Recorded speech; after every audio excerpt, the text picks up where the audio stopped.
Hi, I'm Susan Swain, host of C-SPAN's Q&A, where we spend an hour with nonfiction writers and historians who add context to today's news. In 1954, the Supreme Court mandated the end of segregated education in America.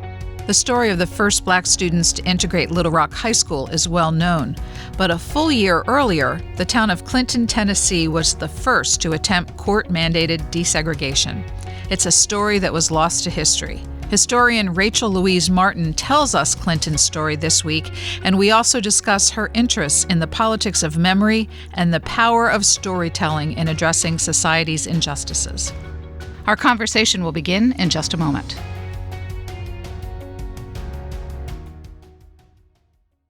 Rachel Louise Martin, the story that you tell in your new book, A Most Tolerant Little Town, centers around Clinton, Tennessee in the 1950s. Where is Clinton, and describe what it was like in the 1950s? Clinton is right on the edge of the mountains that make up Appalachia. So it is about an hour north of Knoxville, and it is right on the gateway to coal mining country up in Tennessee. And if you and I were there in the 1950s, what kind of a community would we find? It was actually an interesting place back in the 50s. It was very mixed up about itself. So on the one hand, it was a small, rural, southern Appalachian town full of coal miners and farmers and local business people. But it was also 7 miles from Oak Ridge, which was a secret city built as part of the Manhattan Project that built the first atom bombs. And it was also about 7 miles from Norris Dam, which was the first Tennessee Valley Authority project. So while it was up in the mountains and isolated and rural and small, it was also very connected. In 1956, it was a sort of place that both presidential candidates felt like they had to go and campaign, even though there were only a couple thousand people there. So the story about Clinton you tell is of the first school under federally mandated desegregation.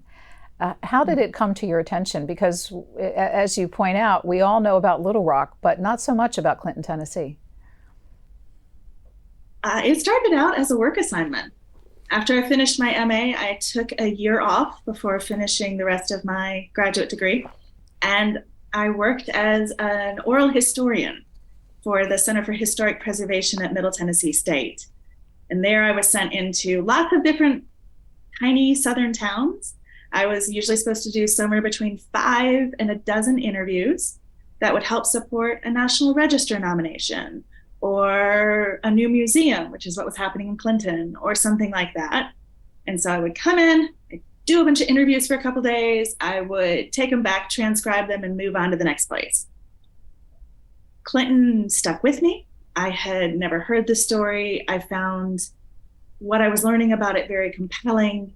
I found the people very compelling.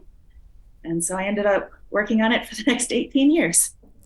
What kind of reception did you have at the time when you were asking people to tell memories from so many decades back? The very earliest one, because I was there working with the town, I didn't actually have to set up many of my own interviews. That was being done for me. So I was going to people who were very ready to talk. Many of them hadn't ever told their stories before, definitely outside their family, sometimes even to their own family. So there were moments when they would get uncomfortable with the storytelling process, but they were all people who were very eager to share. As I got deeper into the research and started trying to push out beyond the folks who were already involved with the museum or with the commemorations that had started happening, there was a lot more resistance. How did Clinton come to be the first federally mandated desegregated school? It was because of a woman named Winona McSwain. She was a Black woman from the area.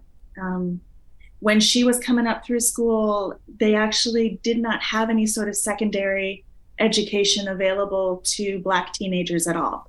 So when they would graduate from junior high, they would either have to drop out of school, or if their parents had enough money, they could get shipped off to a boarding school somewhere. But obviously, we're talking about rural Appalachia, there weren't many parents who had that sort of income available to them.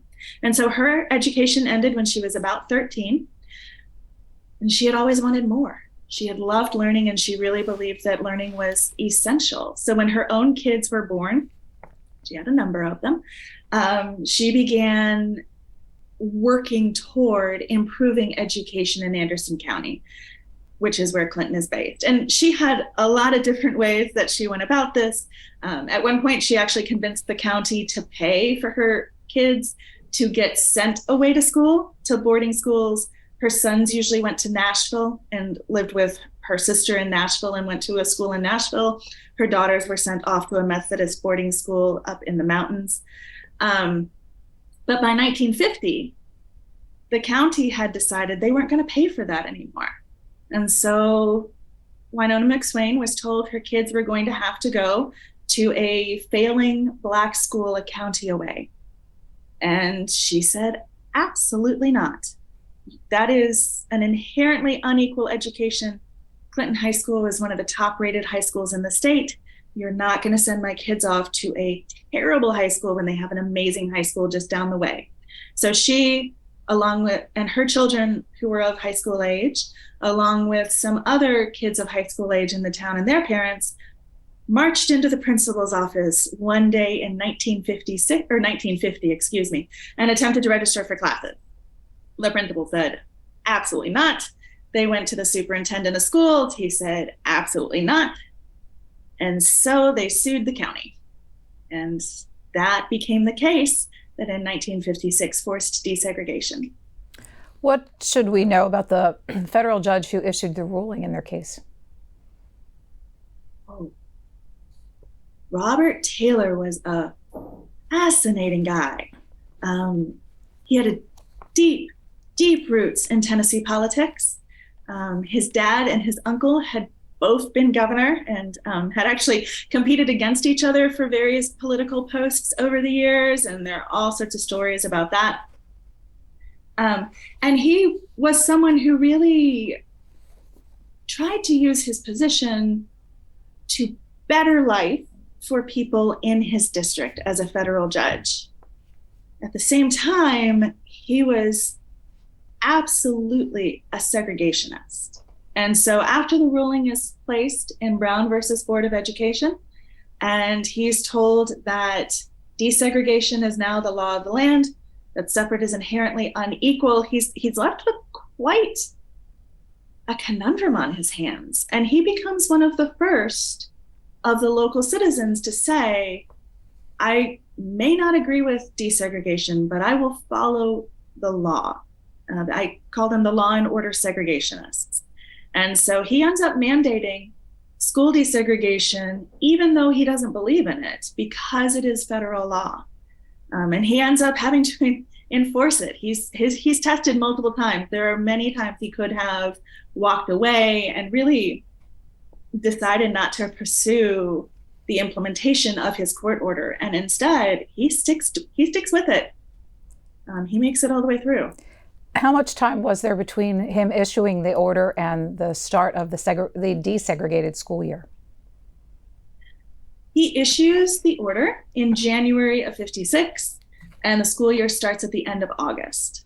So not much time. How did Clinton's population and the school board and school react to the judge's order with so little time to prepare? No, well, there are very different reactions. I think a lot of people in town, both Black and white, really never believed it would happen.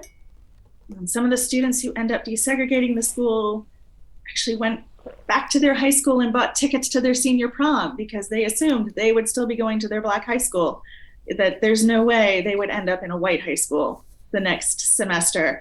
The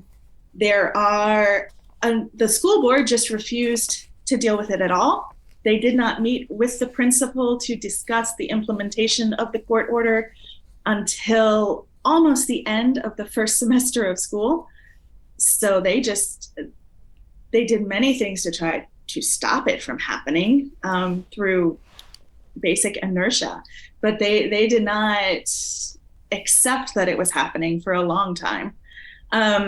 But then you have someone like the Principal DJ Britton Jr. He was another person who none of the white people in town ever at this point said they believed in desegregation. He openly said, I am a segregationist. Nevertheless, this is the law of the land.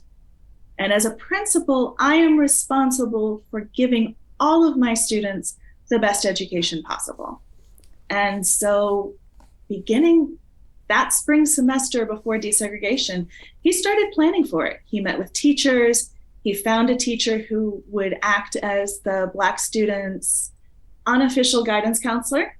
And so she began meeting with them about what classes to take. They were given exactly the same entrance exams that any other teenager coming in, matriculating into Clinton High School would have received. And based on those scores, several of them were put into the college preparatory track. So he really tried to treat them fairly, at the same time saying, I do not want you here. And he also said, I am legally mandated to desegregate academically. Socially, nothing is going to change. Black students are not allowed at any of the social events. They cannot participate in plays. They cannot join any sports teams. So he really drew a lot of lines around how far desegregation would actually go. I read in your book that segregated schools was actually part of Tennessee's constitution at that time. Yes, there is a set of white adults in Clinton who actually sue, arguing the school should be stripped of all state funding because they have desegregated. And legally, it wasn't obviously morally, it was a terrible argument, but legally it wasn't a terrible argument. That is what the state law said. But in this case, federal law superseded it. Yes. So the ongoing battle over states' rights. So, but as you describe it, it sounds like Principal DJ Britton was acting without any kind of guidance on how to proceed and no support from his school board. Yes.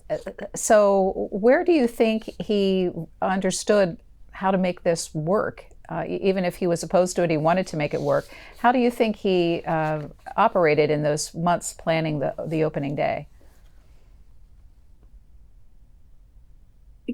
That is a question that has really fascinated me. And I wish I could read his notes from that era. He ordered his family to burn all of his papers from that season of his life after his death. So I'm going to have to go off a supposition.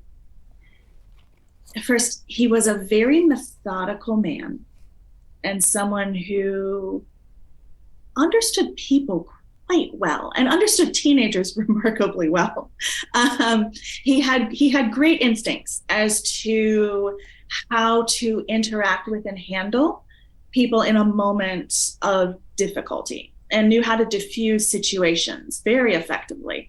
And so I think a lot of it for him was just years of teaching and experience. He came from a long line of educators as well. His dad was principal at another nearby high school. One of his uncles was a school superintendent.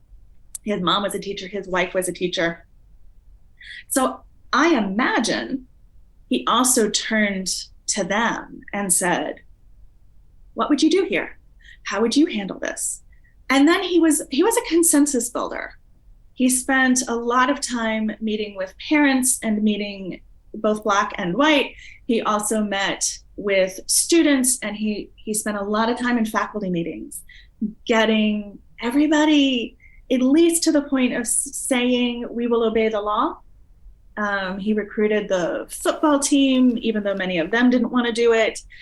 So he really worked within his sphere of influence at trying to build the best solution he could. It ended up getting out of his control, but I really think that he did everything within his ability. Opening day of school in Clinton was it's a Monday, August 27th, 1956. I wanted to get their names on the record. Can you list all of the students who were, the Black students who were enrolled on that first day? I absolutely can, but because we're doing this on television, I'm going to panic and worry that I'm about to miss somebody. So I'm going to pull my book. Absolutely. And do a cheat sheet.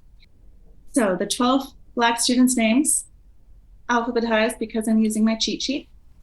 were Joanne Allen, Bobby Kane, Anna Teresa Caswell, Minnie Ann Dickey, Gail Ann Epps, Ronald Hayden, William Latham, Alva J. McSwain, Regina Turner, Maurice Souls, Robert Thacker, and Alfred Williams.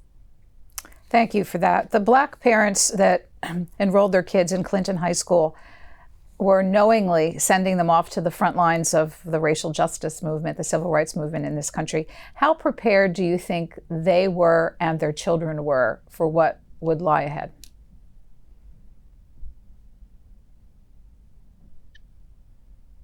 You know, on the one hand, they had all at least spent considerable time in the segregated South. Many of them had lived in the South all of their lives. Many of them had lived in Clinton and Anderson County all of their lives. And so they really knew how deep this commitment to white supremacy went within their world. At the same time, nobody had done this before. And so they were going without any real guidance. The closest anybody had come was at nearby Oak Ridge, where they had been forced to desegregate their schools a year earlier because they were a military base. But because they were a military base, that was done under federal protection. It was done, everybody living on base was dependent upon the federal government for their housing. No one owned their own homes at this point. They were dependent on the federal government for food and for their incomes, for everything else. So they had seen Oak Ridge successfully desegregate. And that, I think, gave them some hope that they would have a similar experience. And so I think at the beginning of the semester, many of them went into it saying, well, of course, there will be some name calling. There will be a little resistance. They knew that there had been some folks who had sued, for instance, suggesting that the state strip Clinton High of its funding. They knew there had been a petition that had been circulated among white adults around Clinton, where hundreds of them had signed pledging their resistance to desegregation. But I think at the beginning of that first day, everybody hoped that would be about as far as it went. That Clinton was, which is a quote from one of my narrators, a most tolerant little town. There would be some folks who didn't like it, but everybody would end up law and order. So what was their first day like? For many of them, it was very hopeful in the beginning. There were somewhere around 50 to 75 protesters outside, but they stayed on their side of the street. The Black children were able to walk into school pretty much unmolested. The first day, one of the Black girls was actually elected as the vice president of her homeroom. Her name is Joanne Allen Boyce. I have to give her her own little plug. She has a book out for middle grade, and it's fantastic if you have a kid who is looking to learn more about desegregation. But she was elected vice president of her homeroom. Other kids, the teachers do the typical first day of school thing, like tell us your name and tell us what you like to do, all of those introductory questions you ask a new student. At the end of the day, a couple of the boys even tell a reporter, things here are going so well, they might let us try out for basketball next semester. Principal Britton is going to see that this is successful. Unfortunately, by the end of the day, all of that had fallen apart. After school lets out, a Black woman who's walking by is pushed down, her glasses get broken, another woman has a bottle thrown at her. Some kids try to rough up a Black teenager who has nothing to do with the desegregation. And then that night, white segregationist protesters take over the courthouse square and host the first of a series of nightly rallies, getting everybody all riled up about desegregation and what's happening. So by the next morning, there are many more people outside the school and it's a lot more contentious and heading towards violence very rapidly. You mentioned talking to a reporter. How had this already come to the attention of the national media by day one? Day one, they're doing basic stringer AP sorts of reports, picking up stuff from local media. So it's primarily folks who live or who live nearby who are getting their own reporters in there. So the Knoxville paper is there, the Clinton paper is there, the Oak Ridger is there. That changes fast, but on that first day, it's pretty low key. It eventually comes to the attention of the very well-known CBS reporter Edward R. Murrow, and he created an hour-long program about Clinton, and we have several clips that show the principles so our audience can see and hear some of the people involved in this. But do you want to tell me a little bit about Edward R. Murrow's program and it comes later in the story, but the fact that he was interested enough to send a whole CBS News crew down and what the addition of the national media on that town did to the people of the town. Yeah, Edward Murrow is one of the last of the journalists to come to town. Actually, by really Thursday of that week, there are reporters in town. There are multiple photographers from Life magazine, just everywhere. And they created an incredibly rich trove of photographs of life in Clinton. The New York Times has one of their big reporters is John Popham is in town. There are folks from Paris and London, all literally around the world covering the Clinton story. When Murrow comes to town, he does bring his entire documentary team with him to record what has happened. And there are a lot of people in town, especially the law and order segregationist folks, who say that the reporters are making everything worse, that they're turning it into a circus, that they are spreading the word and causing more outsiders to come in to protest this. There are some that really blame a lot of the violence on the reporters even being there. And some of the officials who start trying to get control of the world also say the same thing about the reporters. Many of the Black residents in Clinton feel differently. And it's exactly what we see today. So much violence, especially racial violence, can be ignored or denied or blamed on the community being attacked until you have a camera rolling. And when you have actual documentation of what's happening to the people, all of a sudden the world begins to pay more attention. The pressure on local officials and state officials and federal officials increases rapidly. And honestly, I think that especially during those first few weeks, the presence of the national and international press may have saved some lives just because there were cameras there. The story in Little Rock a year later would be one of troops helping to ensure the students' safety.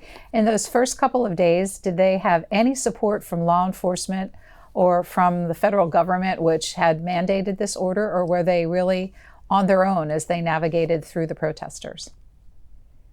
They were completely on their own. The Black students and the Black families, they lived in a neighborhood overlooking downtown. It was originally called Freedman's Hill because that is where people had moved after emancipation.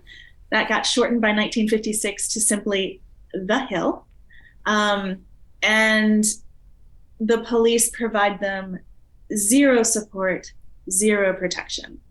As a result, actually, the Black men, many of whom were veterans, began organizing themselves in order to provide protection for their families. And they deployed themselves at night around the hill to just with their own squirrel rifles or inherited pistols or whatever else they had on hand to try to protect their kids, because the Klan was riding through, the White Citizens Council was riding through, other ruffians are coming through. It was a real serious and dangerous moment for the Black families. Well, let's listen to the first of these clips. And this is Joanne Allen, the student you referenced earlier, telling CBS about what it was like being a student that first year of integration.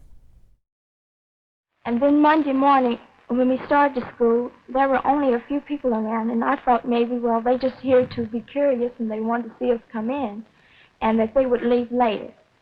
But then on the next day, when more people came and a young boy started walking with signs, I began to wonder and think, well, maybe they're not going to accept us like I thought they were. And on Wednesday morning, I almost cried to go back home because there were so many people, and they looked so mean. They looked like they just wanted to grab us and throw us out. They didn't want us at all. I could just see their hate in their hearts. And when we got inside the school, most of the children were very nice to us. And then there were some, you could tell that they didn't want us there.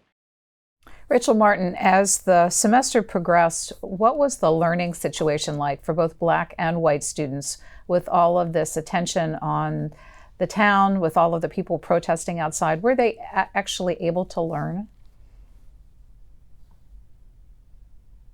I think it was a terrible learning situation, particularly for the Black students.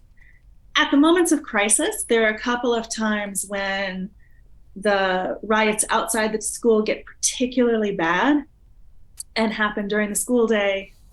At that point, actually, a lot of the white students disappear from classes and just stay home. Their parents say, this is not safe for you, we're getting you out. Or they join the protesters themselves. That's the other thing that happens. During those weeks of the year, everyone's education suffers. For the rest of the time, I think many of the white students go through their school day just like it's normal. For the Black students, it never normalizes. So they are pushed and harassed in the halls. They come into the school or into their classrooms, and they would find tacks on their seats, or they would find racial slurs on their desks, or they would have their hair pulled. The girls particularly would get their hair pulled. They would be they were never safe. They could never settle in. And that level of vigilance, that level of fear changes the way our brains function and actually makes it much harder for kids to absorb new knowledge, to make those new neural pathways that you need to be making as you're trying to pick up algebra or physics or French or whatever your class is. It really stymies your learning. And so they had a really hard time. They had a really hard time. Let's hear the perspective of Principal DJ Britton, also in the same CBS documentary. For myself, the first day and night, my telephone rang incessantly. I guess my life was threatened 10 or 12 times by anonymous telephone callers who would all hang it up. I have since had my phone number changed 4 times to keep from getting these annoying calls. I received letters, many through the mail. I received 2 today, one of which was an unsigned letter, of course, which said that they felt that I was a low-down person and used other vile names, and felt that someone should throw acid in my face or in the face of someone in my family, and that I wasn't fit to live. When you hear him describe that, what's your reaction?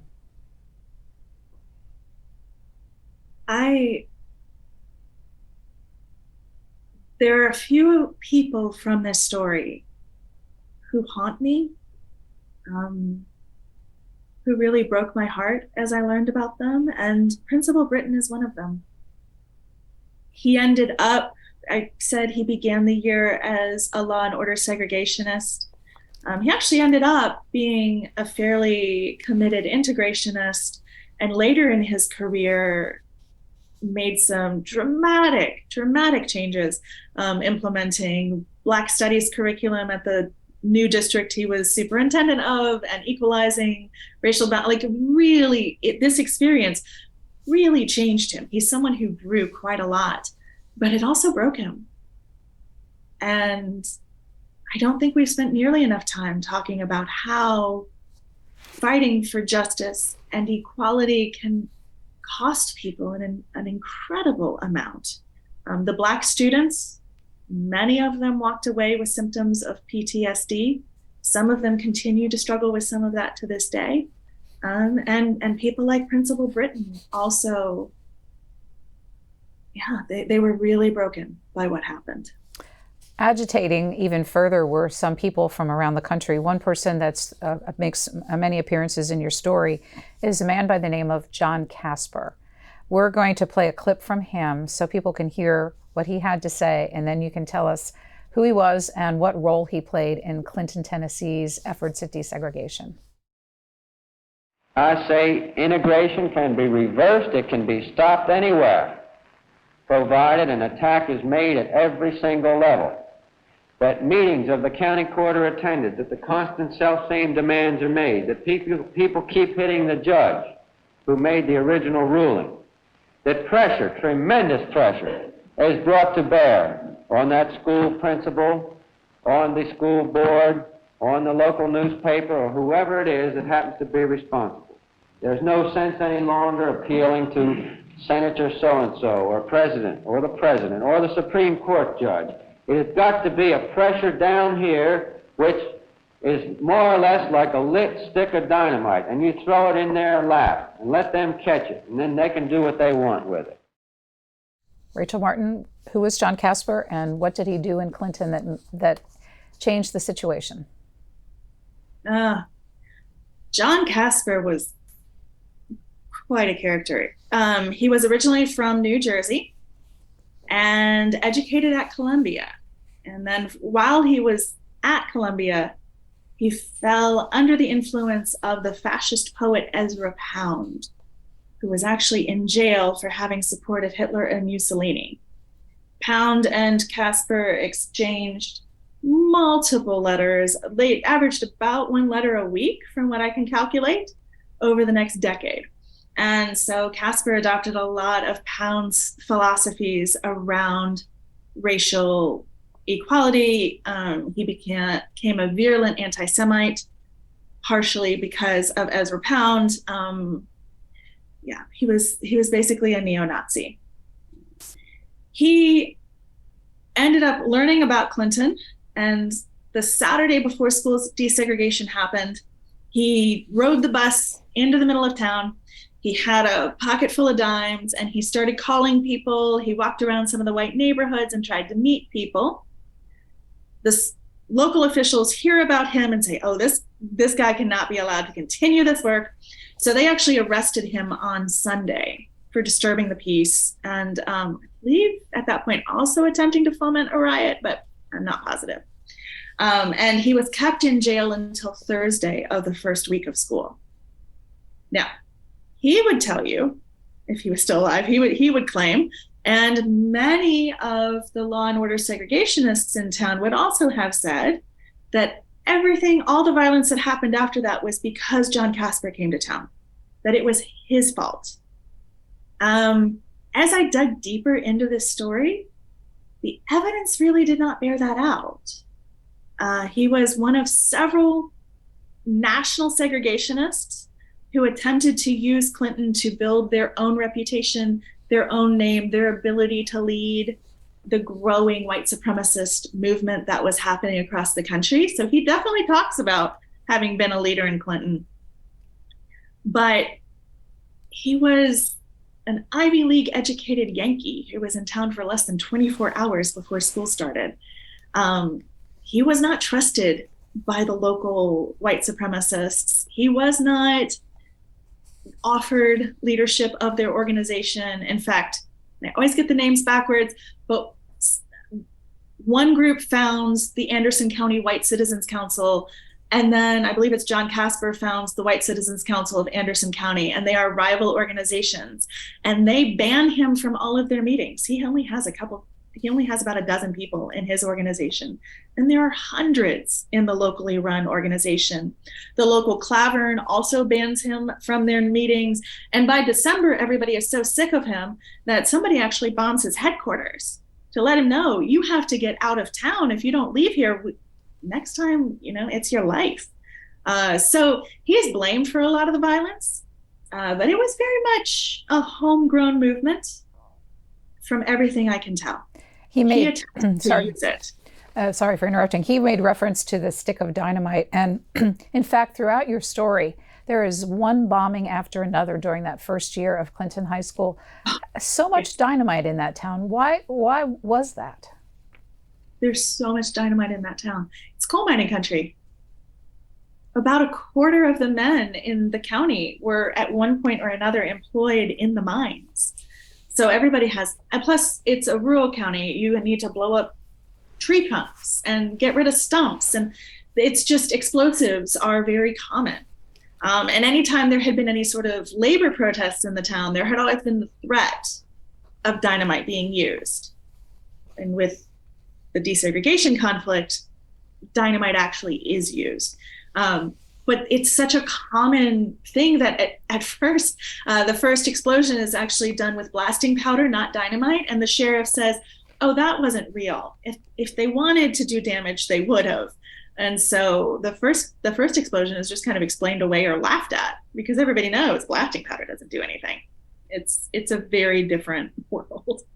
Your book provides a real detailed look at the fall semester of the students and long series of protests, harassments, arrests, violence. I want to fast forward to Election Day and introduce another person into the mix, Reverend Paul Turner. We do have a clip from him, but you want to tell me about Reverend Turner's involvement in Clinton High School's first year of desegregation. Yeah, Paul Turner came from West Tennessee, so he was not a local. He was a Southern Baptist pastor who had been raised within the segregated South, raised to be a good white supremacist like everyone else around him. When he went off to seminary, his main advisor was a man named Olin Binkley, who was a white man who really believed that the Bible preached racial equality. And he used his position in this Southern Baptist seminary to try to encourage his students to embrace that belief as well. Paul Turner doesn't, but he explores the theological backings behind this argument. When he came to Clinton, he took over the First Baptist Church. It had already been the largest Baptist church in town, but then Paul Turner was young, he was charismatic, he began drawing in all sorts of additional people who left their smaller churches to join his, and it became a powerhouse. He was the leader of the local temperance movement. Politically, he was very engaged and active. And he, by the time desegregation begins, had quite a bit of sway within the town. He is another one. He never in the beginning said integration is right. He did say we must be Christians first and segregationists second. He attempted to encourage his parishioners away from violence. He did not succeed, but he really wrestled with these questions as the school year wore on. Here is Paul Turner again in the CBS See It Now 1957 documentary on Clinton, Tennessee. One of the Citizens Council members had stationed himself with about 3 other men on a corner. As I made my way to that corner, they jumped me. One man successfully held my arms down and allowed the number 1 man of their gang to land a pretty good blow upon my nose. It was at that time also that I realized I had to defend myself in some way, and so I took off after the man who had slugged me, pinned him against a car, and immediately about 8 to 10 people were on our backs. Rachel Martin, did the beating of Reverend Turner work for the segregationists? No, it backfired. So the backstory to that story, at the end of November, the Black students had actually stopped going to school to protest the amount of violence that they were facing. And Paul Turner volunteered to walk them into the school building, which is what led to him being beaten up. It was the same day as the local election, and the Anderson County White Citizens Council, as well as the Tennessee White Youth, had endorsed a slate of white supremacist candidates. I don't know that they would have won, but they were expected to put in a pretty good show at the polls that day. But when the news comes out that Turner had been attacked and beaten up, people who fell on the law and order side are irate. This personalized it in a way that none of the other violence had. This was their pastor. They loved him. They couldn't believe a man of God, a white man of God in particular, had been beaten up. And so they lined up to vote for anybody except for the white supremacist candidates. And there are stories of people coming home from college up in Philadelphia to vote. People leave their business trips early to make sure they get back in time to vote. It really worked against the white supremacist movement to do this. By the time the new school year began, the second semester of the first school year, how many of the 12 were still left in high school? About half of them had left by the time the January rolls around. We had heard from Joanne Allen Boyce now. Her family had actually evacuated to California because of all of the violence that she had faced. Her father had also been a target of some violence because of the stand they were taking.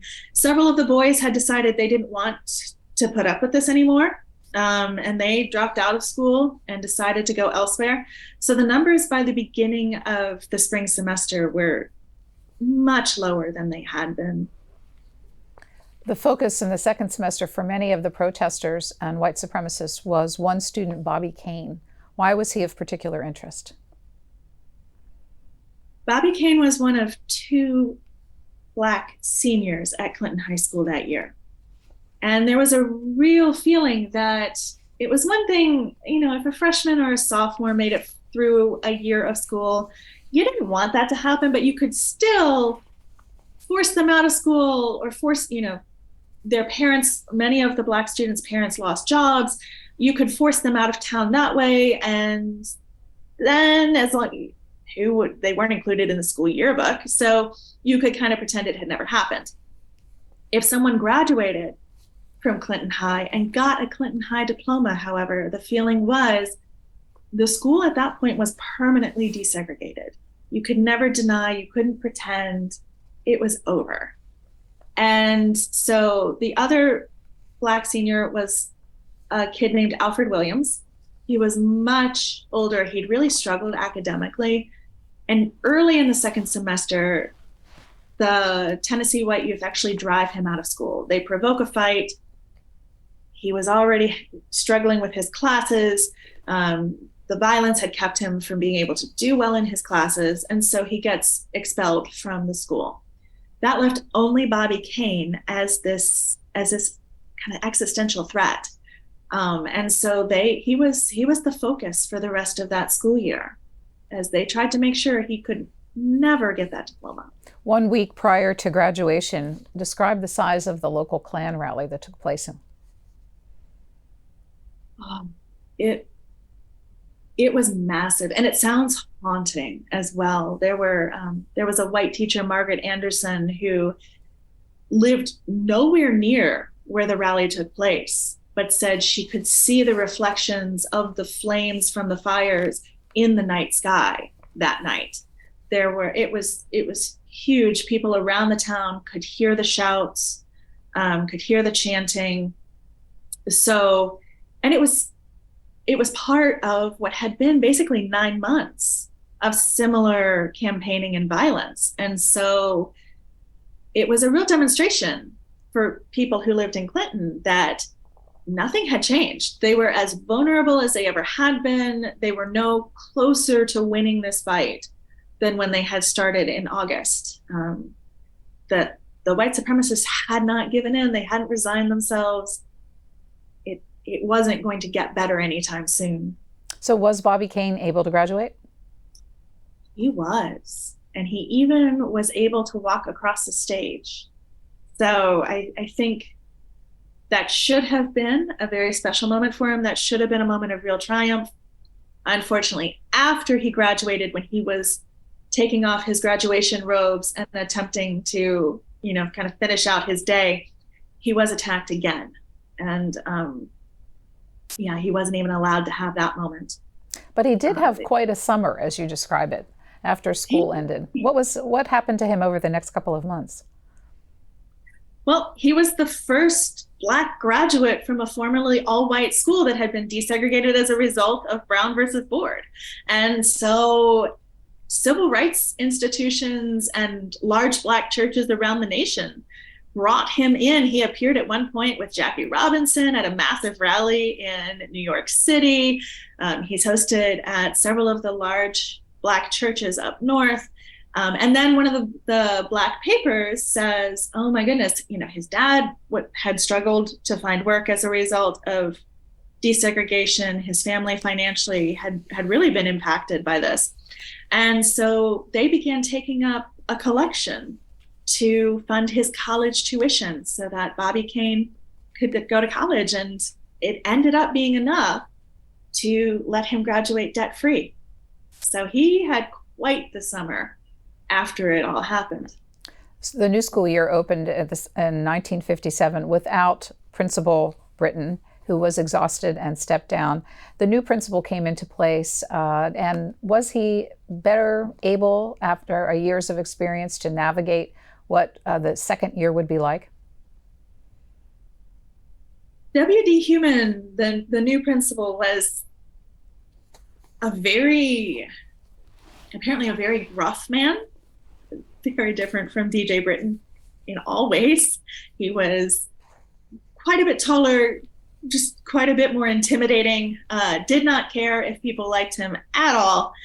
And he also, at this point, Bobby Kane had graduated. So they'd already passed that marker of existential dread that the segregationists had had. So in some ways, I think that next school year was much more peaceful. There were not the protesters out in the streets. There had been a big federal case that Robert Taylor had overseen over the summer, where many of them had been convicted on federal charges as a result of their actions. So he inherited a different situation. Inside the school, though, it was still very hard for the Black students. They still were extremely isolated. They did not have friends among their white classmates. And in many classes, it was only one Black teenager in a sea of white kids. And so they were also still targets of the same sort of harassment, the insults, the threats of violence, or actual violence happening. So it was better, but much remained exactly the same. And it only lasted until Sunday, October 5th. What happened on that day?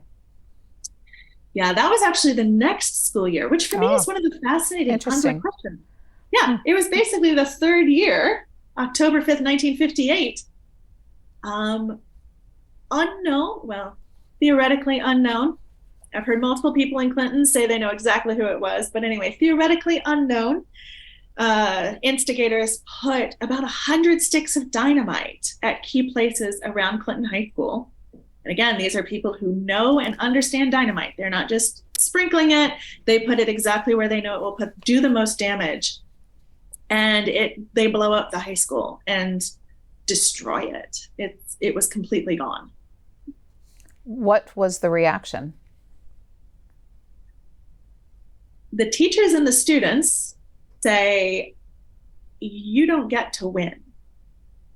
And Monday morning, so about 24 hours after the explosion, classes still happen. They all met up. It was a beautiful fall day. And so everybody sat on the schoolyard around their bombed out building and held classes and kept on going.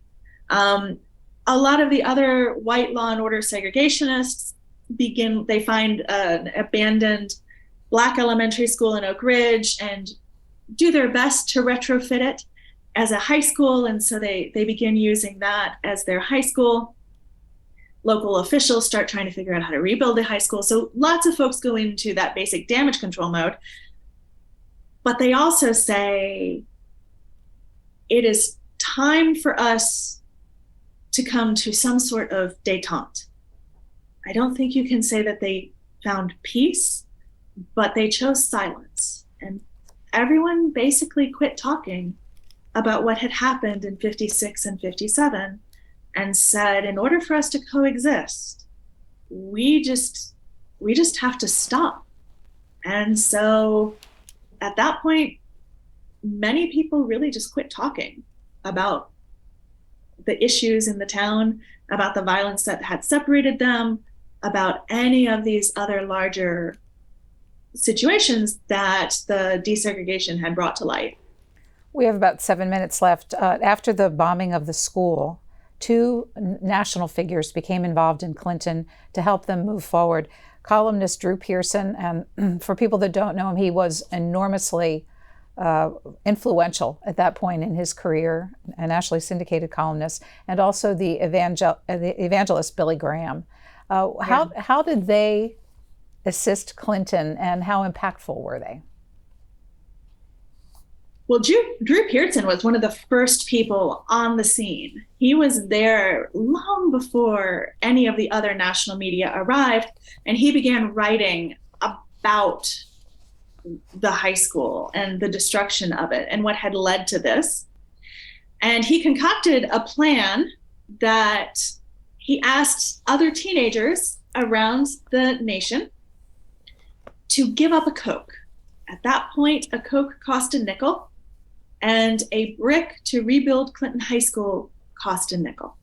And so he asked kids to skip a Coke for that day and send their nickel to Clinton High School. And basically those donations, 1 nickel at a time, are much of the money that went to rebuilding the school. The federal government sidestepped their responsibility. Eisenhower refused to even meet with the officials from Anderson County when they came to try to drum up federal support to rebuild the school. And so they really needed those sorts of donations. And that's what Drew Pearson did. Billy Graham had begun, he had not yet gone as far as he would, but like Olin Binkley, he had decided that segregation was ungodly. And so he had begun insisting upon preaching at integrated crusades. And he came to Clinton in December of 58, and he preached about the need for racial reconciliation. And he did so before an integrated audience. At the only thing that survived the bombing was the gymnasium. He did it at the gymnasium, which forced everyone who had come to town to hear Billy Graham to walk past the bombed out school and see the effects that hatred had had on this community. New school opened in 1960. And as the story moved on in these people's lives, you talked about how the Black students who integrated the schools, many of them suffered from something we would call today PTSD. 2 of the most tragic outcomes of this are DJ Britton and Paul Turner. We'll tell the story of what happened to both of them. Both of them tried to move on with their lives. DJ Britton earned a doctoral degree in education and became a superintendent of a school district in New Jersey, where he implemented measures working toward racial equality. Paul Turner ended up first taking a church in Nashville, which had just survived its own desegregation crisis, and he tried to work with them. And he became eventually a professor of divinity out in California. But neither of them recovered. They were both just really broken by the hatred that they had received and by what had happened. And both of them ended up committing suicide.